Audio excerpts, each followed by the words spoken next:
Europe 1. Le grand direct de la santé avec Jean-Marc Morandini. Et on continue avec Sabrina Philippe, psychologue, pour essayer de comprendre comment faire pour que l'amour dure toujours, puisqu'en 2013, plus de 240 000 personnes se sont jurées amour et fidélité pour la vie.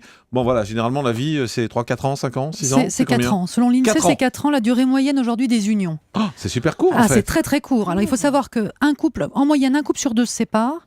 On a 2 sur 3 à Paris maintenant. C'est même plus 1 sur 2, c'est 2 sur 3 à Paris et 1 sur 2 en province. Des unions finissent par une séparation, un divorce. Mais est-ce que c'est une règle ? Est-ce que l'amour ne peut pas être éternel ? Ah bah si, l'amour peut durer, mais c'est vrai qu'il y a aussi des choses à mettre en place. Alors, c'est ce dont on va parler ce matin ensemble. Il y a Paul Morand disait, c'était une très jolie phrase, il disait « L'amour n'est pas un sentiment, c'est un art ».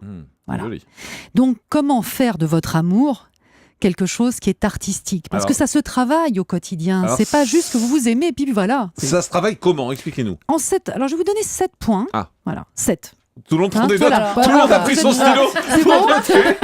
On prend des notes. Allons-y. Allez, 7 points. Alors, petit 1, il faut le vouloir à deux. Ça, c'est très important. C'est-à-dire qu'il faut que ça soit une volonté commune de faire durer cet amour. Et ça, c'est important aussi de se dire, soit avec l'autre, est-ce qu'on a vraiment envie de continuer à être ensemble ? Est-ce que c'est important ? Est-ce que ça fonctionne ? Ça, c'est la condition sine qua non. Si vous répondez oui à cette question, on peut continuer, on peut dérouler la suite. Donc, la deuxième chose, c'est de communiquer. On le dit souvent, c'est bateau de dire ça. Mais ça veut dire quoi de communiquer en réalité ? Ça veut dire qu'il faut aussi dire ce que vous avez sur le cœur régulièrement. Même quand ça va pas. Mais oui, il faut le dire parce qu'après, on accumule des rancœurs et elles grossissent et après on n'arrive plus à les surmonter.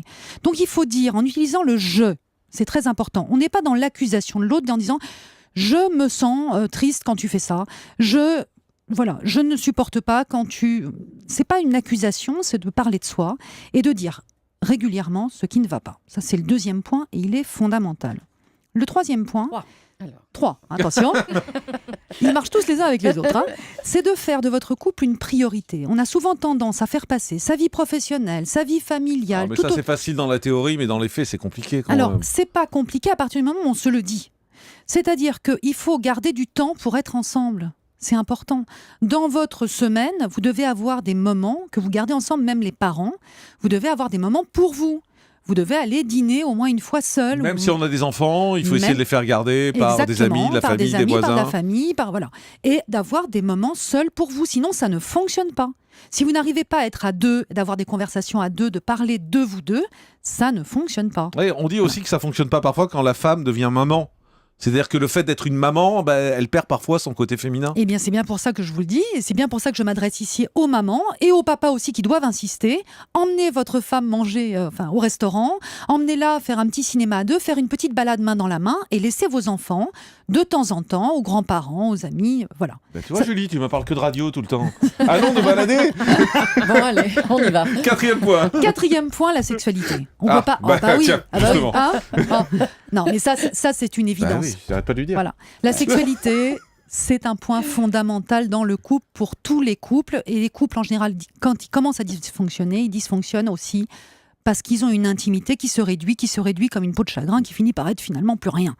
Donc la sexualité, ça s'entretient, il faut conserver sa libido, il faut là aussi en faire une priorité. Comment on fait ? C'est pareil, on y pense, on prend du temps, on se fait des petites escapades, on garde ça présent, on s'envoie des petits SMS, c'est toujours…